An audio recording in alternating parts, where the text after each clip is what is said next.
Assalamualaikum warahmatullahi wabarakatuh. Ketemu lagi dengan saya, Lukman Handoko. Dalam kesempatan kali ini saya akan menyampaikan materi tentang sistem manajemen keselamatan dan kesehatan kerja. Kali ini saya akan menyampaikan pokok bahasan tentang elemen 5, yaitu pembelian dan pengendalian produk. Ya. Jadi bagaimana interpretasi dari elemen 5 ini akan saya jelaskan berikut ini. Jadi mungkin kemarin saudara sudah mendapat materi tentang pengendalian dokumen sebelumnya, yaitu materi tentang pengendalian perancangan dan peninjauan kontrak. Jadi untuk yang peninjauan kontrak itu ada sangkut pautnya dengan proses pengadaan, ya, pembelian dan pengadaan kontrak, pengendalian produk, ya, pembelian dan pengendalian produk. Jadi salah satu tahapan dari aktivitas ini adalah pengendalian kontrak. Ya. Jadi ini saya ulangi lagi bahwa di sistem manajemen K3 itu ada elemen, subelemen, dan kriteria. Ya. Jadi kalau saudara perhatikan ketika suatu perusahaan ingin melakukan audit, apakah audit tingkat awal sebanyak 64 kriteria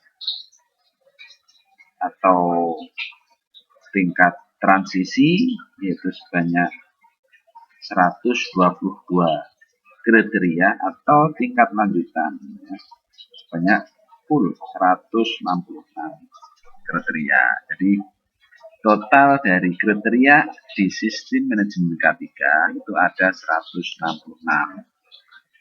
Jadi dibagi menjadi elemen, subelemen, dan kriteria. Jadi kalau elemennya ada 12, subelemennya ada 44, kriterianya ada 166. Ya.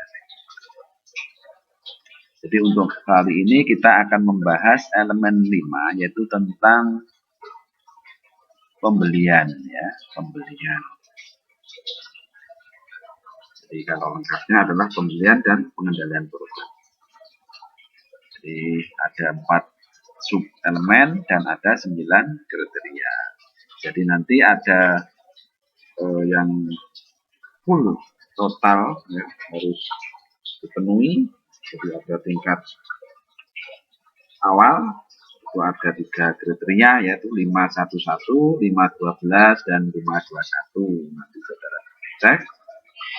Sedangkan untuk yang ulangi lagi bahwa di sistem manajemen K3 itu ada elemen, subelemen, dan kriteria. Ya. Jadi kalau saudara perhatikan ketika suatu perusahaan ingin melakukan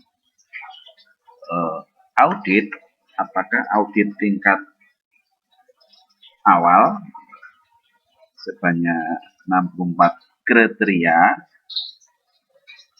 atau tingkat transisi yaitu sebanyak 122 kriteria atau tingkat lanjutan, ya, sebanyak full 166 kriteria. Jadi total dari kriteria di sistem manajemen K3 itu ada 166. Jadi dibagi menjadi elemen, subelemen, dan kriteria. Jadi kalau elemennya ada 12, subelemennya ada 44, kriterianya ada 166. Ya. Jadi untuk kali ini kita akan membahas elemen 5, yaitu tentang pembelian, ya, pembelian. Jadi kalau lengkapnya adalah pembelian dan pengendalian produk. Jadi ada 4 subelemen dan ada 9 kriteria. Jadi nanti ada yang full total, ya, harus dipenuhi. Jadi ada tingkat awal itu ada 3 kriteria, yaitu 511, 512, dan 521. Nanti saudara cek. Sedangkan untuk yang grade tingkat transisi itu ada 4, jadi 3 tadi plus 1, sedangkan yang lainnya berarti ada 9. Dan jadi 3 plus 5. Seperti itu. Ya. Pembelian dan pembelian, jadi sub kriterianya itu ada nomornya ada jadi 51, 52, 53, 54 ya, ada 4 tadi sub kriteria. Spesifikasi pembelian barang dan jasa, sistem verifikasi barang dan jasa yang telah dibeli, pengendalian barang dan jasa yang dipasok pelanggan, dan kemampuan telusur produk. Jadi kalau saya sampaikan detail interpretasinya sebagai berikut ya. Jadi nanti ada awal, transisi, dan lanjutan ya. Jadi ini nanti saya kasih warna yang berbeda untuk tingkat awal itu menggunakan warna hitam ya. Nah yang merah sedang dan yang lanjutan berwarna biru. Ya, kita langsung ke elemen 5 ya, elemen 5. Jadi ini yang 3 sudah, 4 ini sedangkan 5 ya, elemen 5. Jadi pembelian dan pengendalian produk, yang pertama ada spesifikasi pembelian barang dan jasa ya. Jadi kriterianya yang 511, jadi sub kriteria spesifikasi pembelian barang dan jasa, jadi spesifikasi pembelian barang dan jasa. Jadi terdapat prosedur yang terdokumentasi. Kalau ada istilah seperti ini, prosedur yang terdokumentasi, ini saya garis bawah, saya ke warna biru misalnya ya. Ini kalau ada istilah seperti ini berarti nanti kita harus membuat prosedurnya. Ya, prosedur yang jadi terdapat prosedur yang terdokumentasi yang dapat menjamin bahwa spesifikasi teknik dan informasi lain yang relevan dengan KPK telah diperiksa sebelum keputusan untuk pembelian. Jadi ini karena warna hitam, jadi ini tingkat awal ya. Jadi penjelasan pemenuhan dokumen terkait, terdapat prosedur tertulis mengenai prosedur pembelian barang jasa di mana ada spesifikasi KPK dan informasi lain yang terkait dicantumkan dalam satu klausul prosedur tersebut secara jelas. Misalnya MSDS untuk bahan-bahan kimia ya jelas. Jadi ketika mengorder suatu bahan kimia maka harus disertai dengan MSDS, Material Safety Data Sheet, atau lembar keselamatan bahan kalau Indonesianya ya. Terus mungkin ada informasi relevan untuk pembelian alat pelindung diri. Jadi mungkin ada hal-hal yang harus dipenuhi berkaitan dengan APD apa yang digunakan. Atau mungkin ketika kita membeli APD maka jangan lupa APD-nya harus sesuai dengan standar nasional Indonesia. Nah, itu harus dijelaskan di spesifikasi teknik.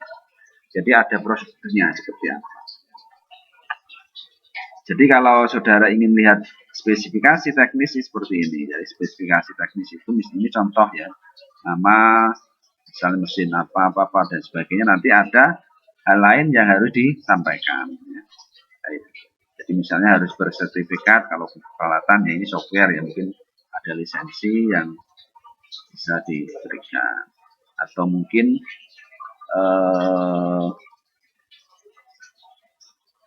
ya ini juga mesin-mesin ya.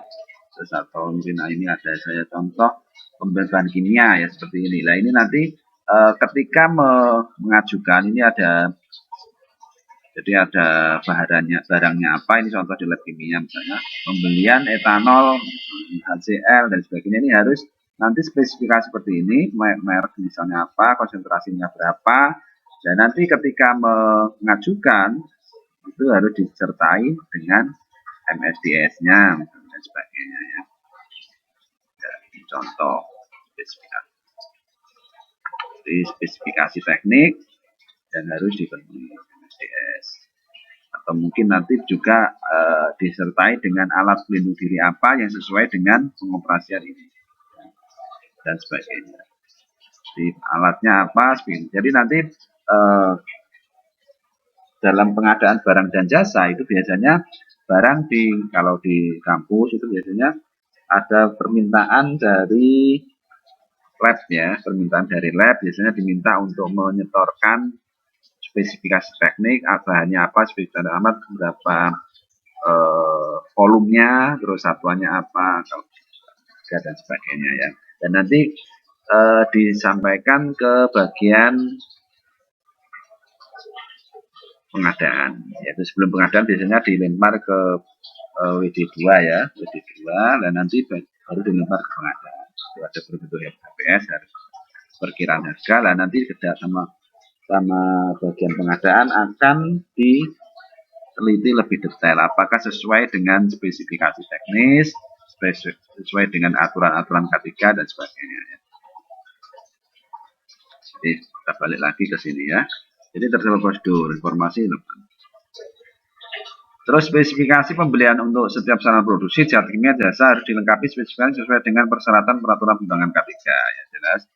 Kriteria ini merupakan aplikasi ya, di mana perusahaan dapat menunjukkan contoh data proses order yang masuk item K3 dengan secara jelas.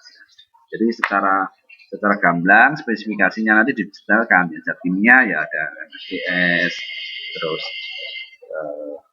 kalau K3 ada APD dan sebagainya ya. Itu penjelasan yang kedua. Jadi sedangkan yang 5.13 konsultasi dengan tenaga kerja yang kompeten. Jadi ini warnanya merah. Jadi ini tingkat transisi ya T. Jadi awal transisi. Ya. Jadi konsultasi dengan tenaga kerja yang kompeten pada saat keputusan pembelian dilakukan untuk menetapkan persyaratan K3 yang dicantumkan dalam spesifikasi pembelian dan diinformasikan pada tenaga kerja yang menggunakannya. Jadi jadi penjelasannya bahwa kegiatan konsultasi dapat disebutkan dalam isi prosedur 511 tadi ya. Jadi ketika ada prosedur maka konsultasinya seperti apa harus dijelaskan, didetailkan ya. Itu dan ditunjukkan bukti berupa notulen meeting atau input dari user kepada pembeli atau pengesahan dalam proses audit. Jadi kalau di kampus ya dari Kalab diserahkan ke, jadi ada konsultasi. Jadi memang pengguna, jadi kepala lab ya, kepala lab mengajukan ke WD2 dan nanti dari WD2 akan dilempar ke bagian pengadaan. Bagian pengadaan biasanya ada panitia yang melakukan pengadaan barang dan jasa atau lelangnya ya. Jadi nanti urut-urutan seperti itu harus ada, semua ada buktinya ya. Jadi kalau biasanya kalau kepala lab dia mengajukan ya tadi pengajuan bahan habis misalnya, kalau bahan habis gampangannya ya, atau mungkin kegiatan-kegiatan lain bisa bahan habis dan nanti dicek kesesuaiannya. Tentu kepala lab akan menyertakan spesifikasi yang umum, terus spesifikasi K3-nya dan sebagainya ya. Nanti dilempar ke WD2, diajukan ke WD2, WD2 akan mengajukan ke bagian pengadaan barang dan jasa ya. Jadi ada konsultasi dengan tenaga kerja yang kompeten. Jadi kalau seperti itu ya yang bisa yang usernya ya, user atau pengguna dari peralatan tersebut atau mungkin bahan tersebut yang kira-kira yang digunakan, yang dibutuhkan seperti apa ya. Itu konsultasi dengan tenaga kerja. Jadi ada bukti ya kalau gitu. Misalnya ya bisa meeting ya, atau mungkin formulir-formulir pengajuan ya, formulir pengajuan barang itu juga masuk bisa. Terus selanjutnya ke pasal kriteria 51.4. Ini ke tingkat lanjutan ya, jadi masuk ke sini. Jadi kebutuhan pelatihan, pasokan APD dan perubahan terhadap prosedur kerja harus dipertimbangkan sebelum pembelian dan penggunanya. Jadi kebutuhan pelatihan, pasokan APD, dan perubahan terhadap prosedur kerja harus diperhatikan sebelum pembelian dan penggunaan. Jadi kebutuhan pelatihan biasanya bagian SDM ya, bagian SDM. Jadi mengelis kebutuhan-kebutuhan apa, jadi prosedur pelatihan apa yang dibutuhkan. Jadi dalam prosedur pembelian tadi harus dicantumkan ya. Jadi kebutuhan pelatihan APD. Jadi kalau unsur K3 berarti ya nanti kalau misalnya yang berhubungan dengan pemenuhan tenaga kerja ya, pemenuhan tenaga ahli dari di suatu perusahaan. Jadi nanti beberapa tenaga ahli misalnya untuk memenuhi tenaga ahli bidang P3K misalnya. Jadi setiap 100 orang harus ada satu. Nah, maka PJK3 ya, PJK3, jadi PJK3 yang bisa melatih atau menghasilkan atau menelurkan seorang ahli di bidang P3K, maka harus benar-benar memang dia sebagai PJK3 pembinaan. Jadi perusahaan jasa pembinaan K3.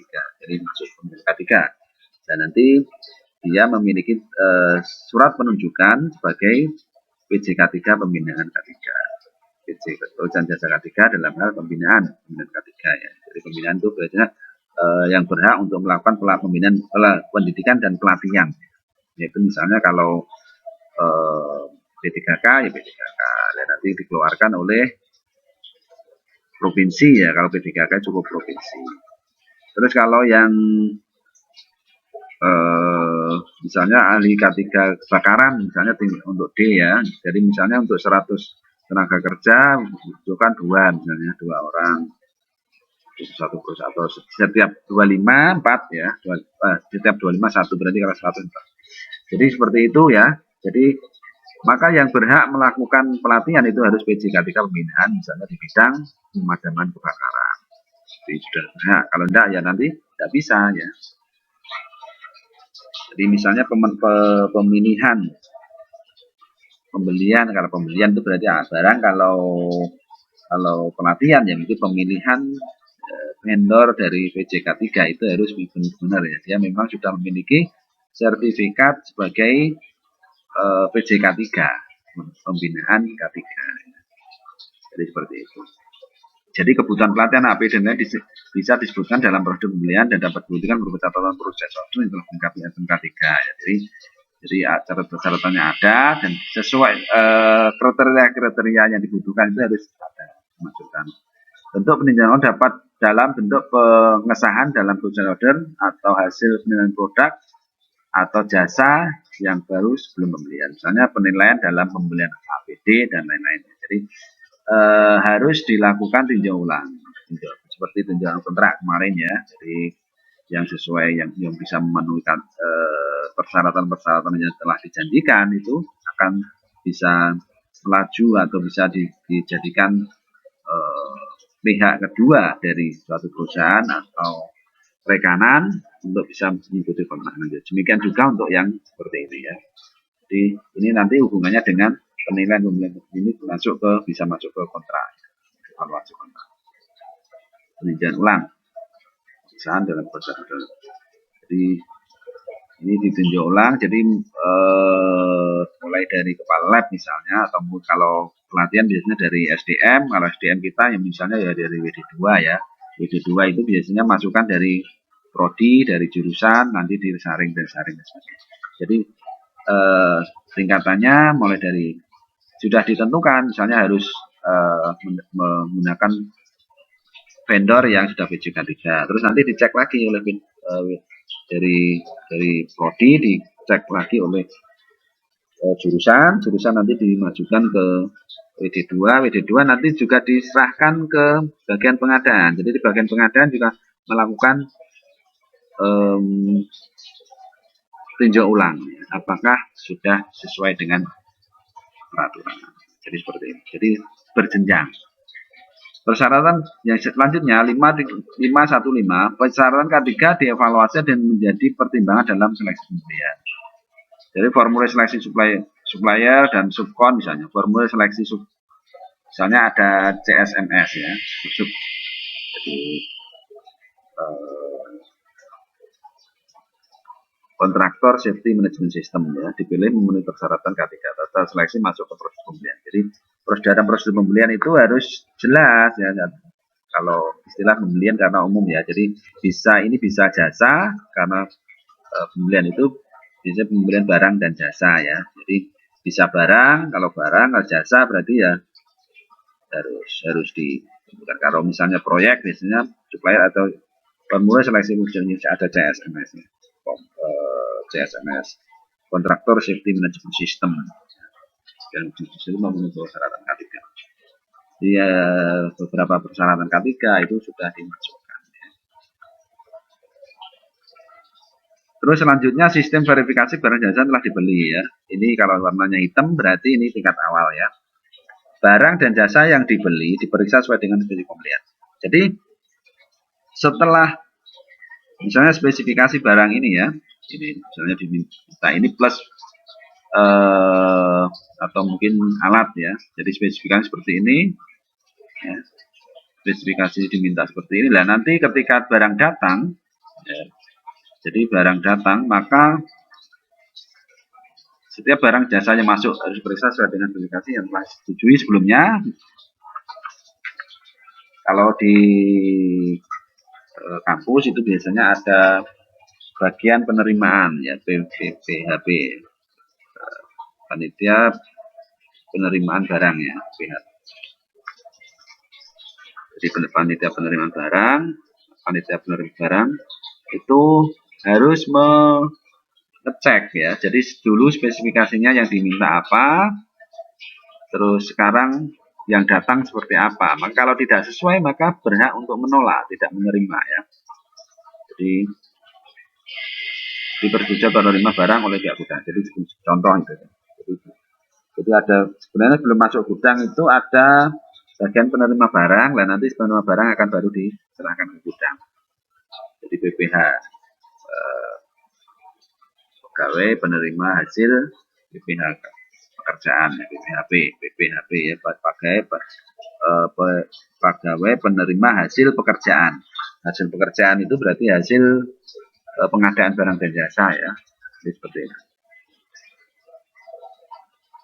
Jadi jadi kalau A ya A, jadi boleh sama atau di atasnya. Jadi spesifikasi itu boleh minimal. Jadi spesifikasi itu sebagai spesifikasi minimal ya. Tidak boleh lebih rendah, tapi boleh.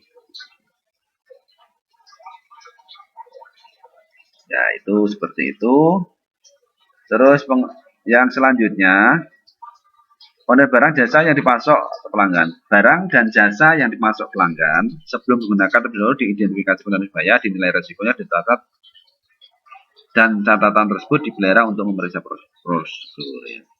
Jadi barang dan jasa, jadi penjelasan barang dan jasa yang dipasok pelanggan, maksudnya ada barang jasa dipergunakan dalam proses kerja, gitu.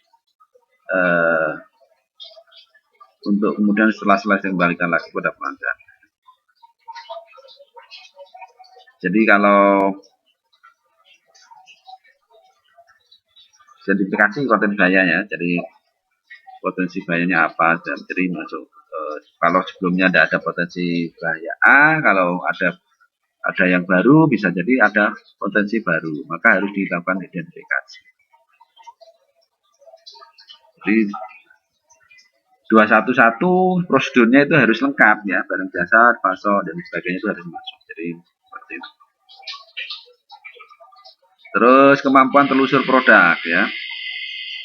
Semua produk yang digunakan dalam proses produksi dapat diidentifikasi di seluruh tahapan produksi dan instalasi jika terdapat potensi bahaya masyarakat. Jadi IRA DC, IRA RD, IRA DC ya, IRA DC, IRA RD, IRA RC, produk dari proses persiapan proses sampai selesai. Jadi identifikasi bahaya ya, mulai dari tahap produksi sampai instalasi, atau mungkin kalau barang ya packaging ya, dari proses produksi, persiapan, kebutuhan baku sampai selesai itu dilakukan identifikasi bahaya. Asset identification, risk assessment, risk control. ya, risk control. Hira RC. Jadi Hira DC, Hira RC, Hira,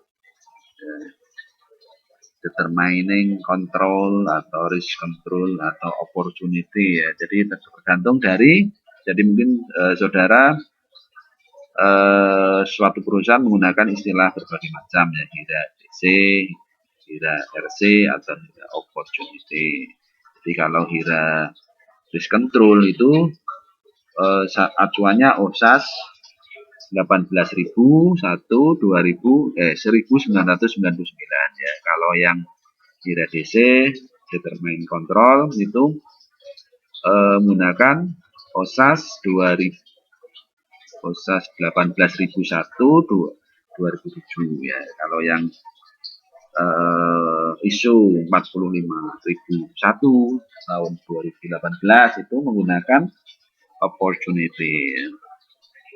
Jadi produk dan sebagainya ya. Jadi ini yang, sedangkan yang terakhir untuk 5 yaitu terdapat prosedur yang terdokumentasi untuk penelusuran produk yang telah terjual jika terdapat potensi masalah ketika di dalam penggunaannya. Jadi prosedur penelusuran produk yang telah terjual tidak aman dan memenuhi persyaratan. Jadi prosedur, jadi ada prosedur karena ini terdapat prosedur yang terdokumentasi, maka harus dibuat prosedurnya ya.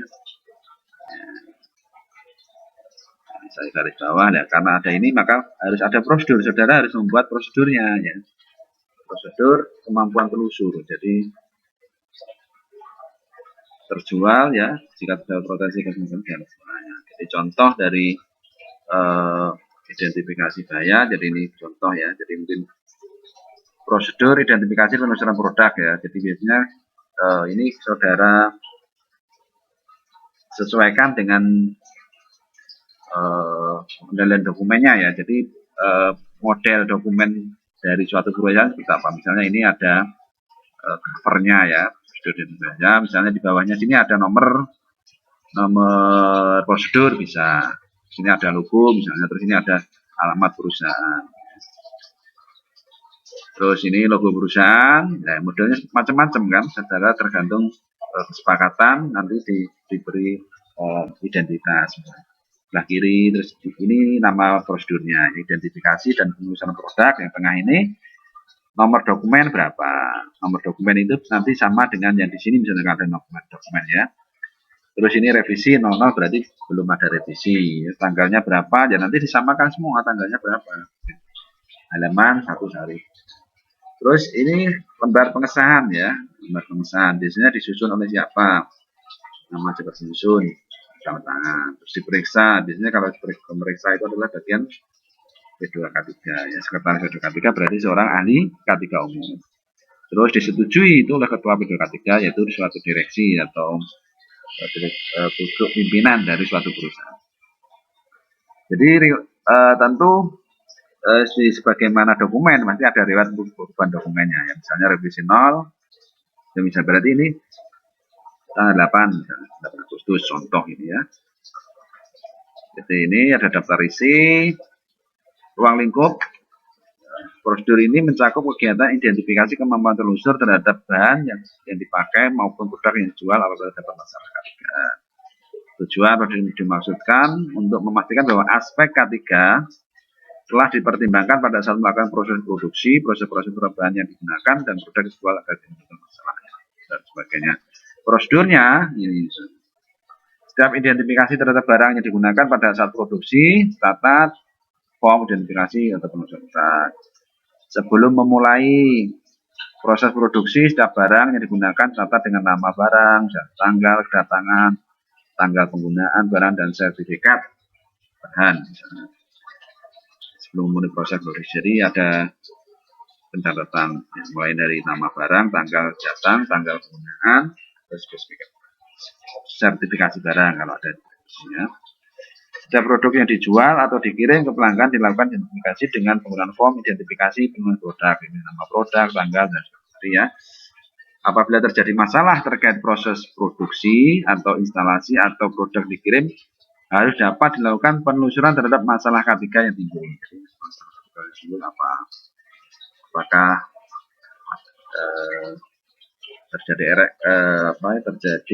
iritasi, terjadi hal-hal lain ya, atau mungkin ada gangguan-gangguan kalau bahan kimia ya, mungkin dalam proses pengirimannya tidak sesuai dengan prosedur pengangkutan dan sebagainya. Tim juga memimpin melaksanakan investigasi terhadap masalah yang ada mengacu pada data itu. Identifikasi. Jadi kalau ada masalah, maka tim P2K3 yang melakukan investigasi. Hasil investigasi lapor pada rapat P2K3, dilakukan analisa masalah rencana tindakan perbaikan. Bagian terkait melakukan tindakan perbaikan terhadap temuan unsur atau temuan P3 yang memulai keselamatan dan insiden hubungan. Tanggung jawab, jadi apa melakukan apa, misalnya bagian SAS, bagian tergantung dari unitnya ya. P2K3 yang unit 3 ya, ini referensi maka harus 5.4. Jadi referensi jangan sampai salah. Jadi untuk memenuhi tadi harus ada 5.4 ya. Kalau yang pengadaan tadi misalnya contoh kita sudah buat ya, 5.1 ya. 5.1 tentang prosedur pengadaan barang ya. Prosedur pengadaan barang. Jadi seperti itu. Misalnya nanti ini berarti misalnya perlu formulir catatan lampiran, jadi formulir identifikasi pengeluaran ya. Jadi apa yang perlu disampaikan seperti itu ya. Jadi kalau ada istilah terdapat prosedur terdokumentasi maka harus dibuat prosedurnya. Jadi kalau ini berarti yang awal tadi terdapat prosedur yang terdokumentasi ya, saudara harus membuat prosedur pembelian barang dan jasa yang nanti komponen-komponen isi-isinya adalah yang di bawahnya ini ya.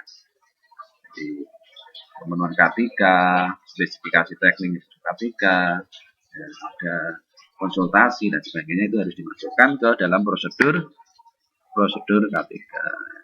Kita kembali ke slide ini ya. Jadi pembelian pengenalan produk ada 4 tadi yang sudah saya jelaskan.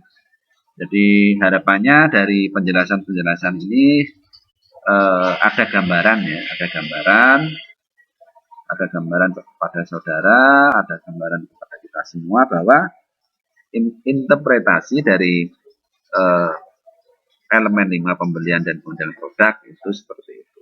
Jadi ketika saudara sebagai pembuat dokumen maka harus memperhatikan itu. Kalau sebagai auditor maka kalau tidak ada dokumen prosedur seperti itu tadi ya, memuat beberapa hal tadi, maka saudara harus menjadikan temuan. Kalau tidak ada dokumen ya berarti temuannya temuan mayor yang itu sudah dijelaskan sebelumnya oleh materi-materi yang lalu ya. Dijelaskan materi-materi. Ya, mungkin itu yang bisa saya sampaikan. Semoga bisa menambah wawasan kita tentang interpretasi dari elemen 5 pembelian dan pengeluaran. Terima kasih. Semoga bermanfaat. Saya akhiri. Wassalamualaikum warahmatullahi wabarakatuh.